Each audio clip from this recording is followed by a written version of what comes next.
7 வயசு வரைக்கும் ஆண் பிள்ளை வீட்டுக்குள்ள பெரிய வேலைகளே பார்க்க மாட்டான். உட்காந்து சாப்பிடலாம், உட்காந்து இட்லியை தொட்டு மிளகாப்பொடியோட வாயில வச்சவொடனே விற்கின பிறகுதான் தண்ணி அப்படிமா. ஆனால் பெண் பிள்ளைக்கு 3 வயசுலேயே சொல்லி கொடுத்துருவாங்க, சாப்பிட உட்காரல தண்ணியோடு எடுத்துக்கிட்டு உட்காருன்னு. ஆண் பிள்ளை தான் ரொம்ப டிபெண்டாக வளருவான். அத்தைங்கெல்லாம் உங்களுக்கு கொடுக்குற சப்போர்ட்டை விட உங்கள் அண்ணனுக்கோ உங்கள் தம்பிக்கோ தான் பெரிய சப்போர்ட் கொடுப்பாங்க. அவங்கள்ட்ட பொண்ணே இருக்காது, மாப்பிள்ளைன்னு தான் கூப்பிடுவாங்க. ஏன்னா அந்த பையனோட முகத்தில் உங்கள் அப்பாவுடைய முகம் இருக்கும், அது அண்ணனின் முகம், தந்தையின் முகம். அப்போ அத்தைக்காரிங்க எல்லாருமே ஆண் பிள்ளைகளை தான் தூக்கி வச்சு கொண்டாடுவாங்க. ஸோ சிறு வயதில் அம்மாவின் அனுசரணை, அக்காவின் அனுசரணை, அத்தையின் அனுசரணை. எதிர் வீட்டில் ஒரு அக்கா சின்ன வயசில் தூக்கி வளர்த்துருக்கும், டியூஷன்லாம் சொல்லி கொடுத்துருக்கோம். அந்த அக்கா செலவுக்கு காசு கொடுக்கும்.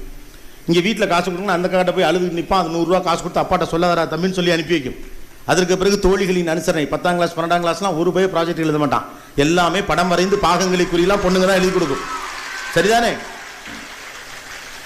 ஒரு நல்ல ஃப்ரெண்டா ஒரு பெஸ்டியா இருந்துட்டா அவங்க கூட சேராத, இவங்க கூட போகாத, வண்டியில் வேகமாக போகாத, வீட்டுக்கு சீக்கிரமாக போ, சனிக்கிழமை சாயந்தரம் ஊர் சுத்தாத, வீட்டில்